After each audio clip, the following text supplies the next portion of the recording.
বাচ্চার সাথে সোহাগকে জড়িয়ে বাজে কথা বলায় এবার রূপাকে উচিত শিক্ষা দিল সূর্য। হ্যাঁ বন্ধুরা, আমরা এমন চমকটি দেখতে চলেছি সোহাগের ধারাবাহিকের পরবর্তী পর্বে।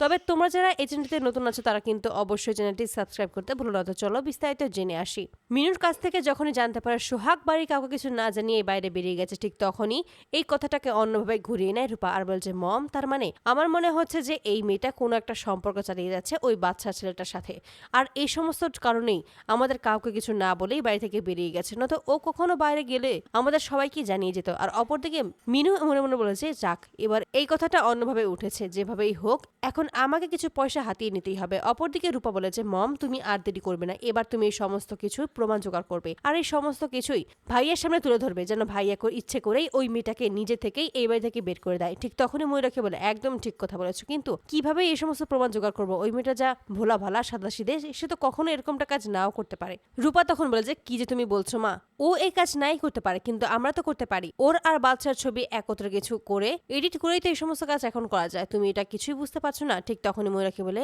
একদম খুব ভালো কাজ করছো, তুমি এই কাজটাই করে যাও, দেখবে এবার আমরা ঠিক জয়ী হব।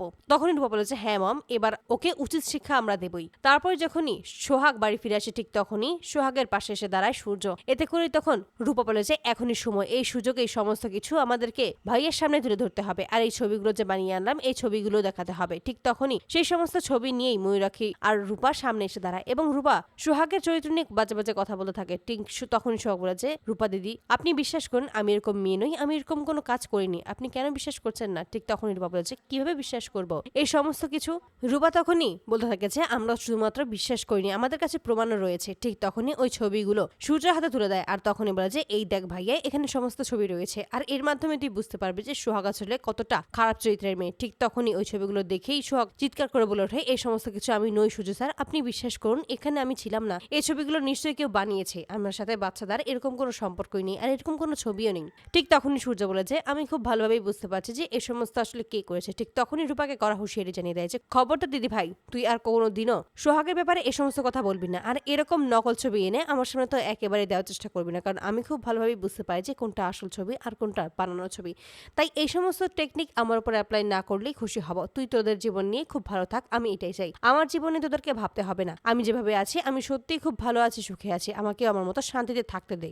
আর যদি সেটা না হয় তাহলে কিন্তু আমি ভুলে যাবো যে তুই আমার দিদি হোস। এই বলেই তখন সোহাগকে সেখান থেকে নিয়ে চলে যায়। তো বন্ধুরা, তোমরা কি চাও যেন এবার এভাবেই যেন বাচ্চার সাথে সোহাগকে জড়িয়ে বাজে কথা বলার জন্য রূপাকে উচিত শিক্ষা দেয় সূর্য? অবশ্যই তোমরা তোমাদের মতামত কমেন্ট বক্সে জানতে ভুলো না। ধন্যবাদ।